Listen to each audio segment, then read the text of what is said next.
بسم اللہ الرحمن الرحیم۔ السلام علیکم سامعین کرام۔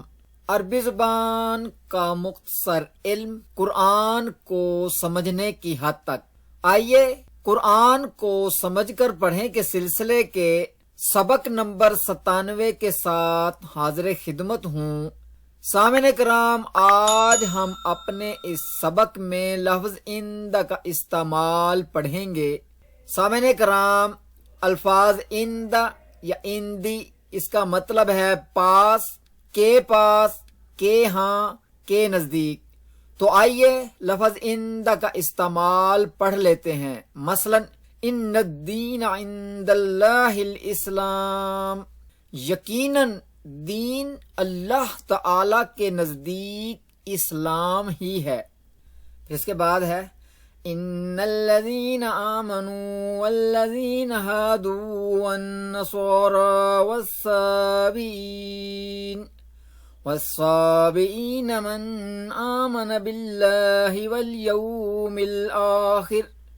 واليوم الآخر وعمل صالحا فلهم أجرهم عند ربهم، بے شک وہ لوگ جو مومن ہوئے اور وہ لوگ جو یہودی ہوئے اور جو نصارہ یعنی عیسائی ہوئے اور وہ جو صابی یعنی بے دین ہوئے، ان میں سے جو کوئی بھی ایمان لائے اللہ تعالی پر اور یوم آخرت پر اور عمل کرے صالح یعنی اتباع رسول صلی اللہ علیہ وسلم کرے، پس ان کے لیے ہے ان کا اجر ان کے رب کے پاس۔ اندہ یا اندی، جس کا مطلب ہے پاس، کے پاس۔ تو آئیے ان الفاظ کو صیغات کے ساتھ ملا کر پڑھتے ہیں۔ مثلا اندی میرے پاس، اندینا ہمارے پاس، اندی کا تیرے ایک مذکر کے پاس، اندی کی تیرے ایک مؤنث کے پاس، اندکما تم دونوں کے پاس، اندکم تم سب مذکر کے پاس، اندکن تم سب مؤنث کے پاس، اندہی اس ایک مذکر کے پاس، اندہا اس ایک مؤنث کے پاس، اندہما ان دونوں کے پاس، اندہم ان سب مذکر کے پاس، اندہن ان سب مؤنث کے پاس۔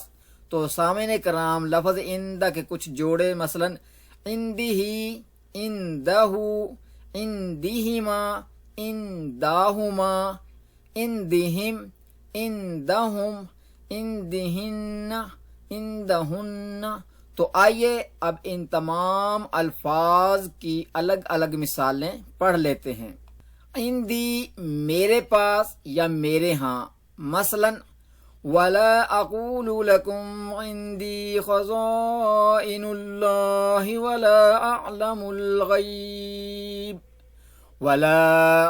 الْغَيْبَ وَلَا أَقُولُ إِنِّي مَلَكٌ، اور نہیں میں کہتا تمہیں کہ میرے پاس اللہ تعالی کے خزانے ہیں، اور نہیں میں جانتا غیب کے بارے میں، اور نہیں میں کہتا کہ بے شک میں فرشتہ ہوں۔ پھر اس کے بعد فَإِن لَّمْ تَأْتُونِي بِهِ فَلَا كَيْلَ لَكُمْ عِندِي وَلَا تَقْرَبُونَ، پس اگر نہ لائے تم میرے پاس اس کو تو اس صورت میں پس نہیں ہوگا ماپ یعنی غلہ تمہارے لیے میرے پاس، اور مت تم قریب آنا میرے۔ اندینا یا اندنا، ان کا مطلب ہے ہمارے پاس یا ہمارے ہاں۔ مثلا فَوَجَدَ عَبْدًا مِّنْ عِبَادِنَا آتَيْنَاهُ رَحْمَةً مِّنْ عِنْدِنَا، پس پایا ان دونوں نے ایک بندے کو ہمارے بندوں میں سے دی تھی ہم نے جسے رحمت اپنے ہاں سے۔ پھر اس کے بعد وَإِنَّ لَهُ عِندَنَا لَزُلْفَىٰ وَحُسْنَ مَآبٍ، اور بے شک اس یعنی داؤد علیہ السلام کے لیے ہمارے ہاں یقیناً قرب اور عمدہ مقام ہے۔ اس کے بعد ہے اندکا، اندا کا، ان الفاظ کا مطلب ہے تمہارے پاس، تمہارے ہاں، تمہارے سامنے۔ ان الفاظ کی مثالیں مثلا وَبِالْوَالِدَيْنِ إِحْسَانًا إِمَّا يَبْلُغَنَّ عِندَكَ الْكِبَرَ أَحَدُهُمَا أَوْ كِلَاهُمَا فَلَا تَقُل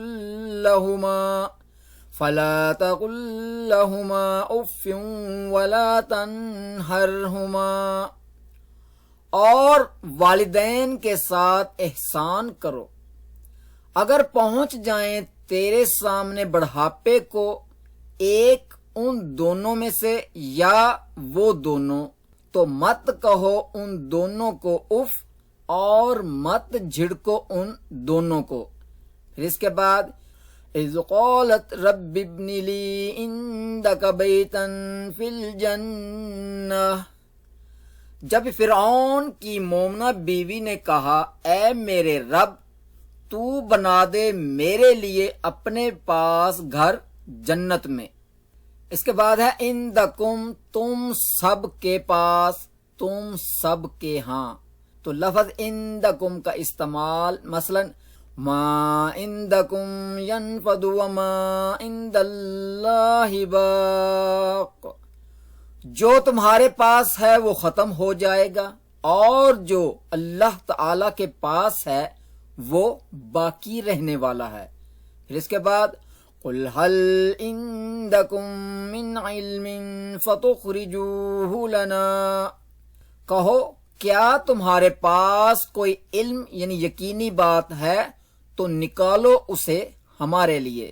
جی تو سامعین کرام، ان مثالوں میں ایک لفظ استعمال ہوا ہے نفد۔ نفد کا مطلب ہے ختم ہونا، فنا ہونا، اور یہ سامیہ کے وزن پر بنا نافیدہ، وہ ختم ہوا یا وہ فنا ہو گیا، یہ ہے فعل ماضی، جبکہ ینفد وہ ختم ہو جاتا ہے یا ختم ہو جائے گا، یہ ہے فعل مضارع۔ اس کے بعد ہے اندہ یا اندی ہی، ان الفاظ کا مطلب ہے اس کے پاس، اس کے ہاں، اور یہ واحد مذکر کے لیے استعمال ہوتے ہیں۔ مثلا من ذا الذی یشفع عنده الا باذنہ، کون ہے وہ جو شفاعت یعنی سفارش کرے اس یعنی اللہ تعالی کے ہاں مگر اس کے اذن یعنی اس کی اجازت سے۔ پھر اس کے بعد وَلَا تَنْفَعُ الشَّفَاعَةُ عِنْدَهُ إِلَّا لِمَنْ أَذِنَ لَهُ، اور نہیں نفع دے گی سفارش اس کے ہاں یعنی اللہ تعالی کے ہاں مگر اس کے لیے وہ اجازت دے جس کو، یعنی اللہ تعالی جس کو اجازت دے گا سفارش کرنے کی تو تب جا کے سفارش فائدہ دے گی، ورنہ سفارش بھی فائدہ نہیں دے گی، اور یہ آخرت کا معاملہ ہے۔ تو سامعین کرام، ان مثالوں میں ایک لفظ استعمال ہوا ہے اذن۔ اذن کا مطلب ہے اجازت دینا، اور یہ سامیہ کے وزن پر بنا آذینہ، اس نے اجازت دی، یہ ہے فعل ماضی، جبکہ یأذن وہ اجازت دیتا ہے یا اجازت دے گا، یہ ہے فعل مضارع۔ اس کے بعد ہے اندہا، اس کے پاس، اس کے ہاں، اور یہ لفظ استعمال ہوتا ہے واحد مؤنث کے لیے، تو لفظ اندہا کا استعمال مثلا عندہا جنت المأوی، اس یعنی سدرۃ المنتہا کے پاس جنت المأوی ہے۔ پھر اس کے بعد اذا بلغ مغرب الشمس وجدها تغرب في عين حمية ووجد عندها قوما، جب وہ یعنی ذوالقرنین علیہ السلام پہنچا سورج کے ڈوبنے کی جگہ، اس نے پایا اس کو کہ وہ ڈوبتا ہے کیچڑ کی ایک ندی میں، اور اس نے پایا اس ندی کے پاس ایک قوم کو۔ تو سامعین کرام یہاں ان مثالوں میں ایک لفظ استعمال ہوا ہے غرب. غرب کا مطلب ہے غروب ہونا یا ڈوبنا، اور یہ نصرہ کے وزن پر بنا غربا، وہ غروب ہوا یا وہ ڈوبا، یہ ہے فعل ماضی. جبکہ یغرب وہ غروب ہوتا ہے یا غروب ہوگا، یہ ہے فعل مضارع. اس کے بعد ہے عندہم، ان سب کے پاس، ان سب کے ہاں، اور یہ لفظ جمع مذکر کے لیے استعمال ہوتا ہے.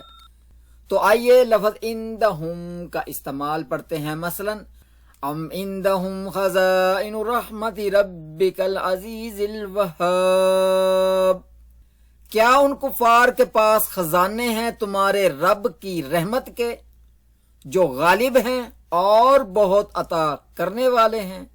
تو اس کے بعد ایبتغون عندہم العزت فإن العزت للہ جمیعا، کیا وہ منافقین چاہتے ہیں ان کفار کے پاس عزت حاصل کرنا؟ پس یقیناً عزت اللہ تعالی کے لیے ہے ساری کی ساری. جی تو سامعین کرام یہ تو تھا لفظ عند کا استعمال، جسے ہم نے صیغات اور مثالوں کی مدد سے پڑھا اور اسے سمجھا.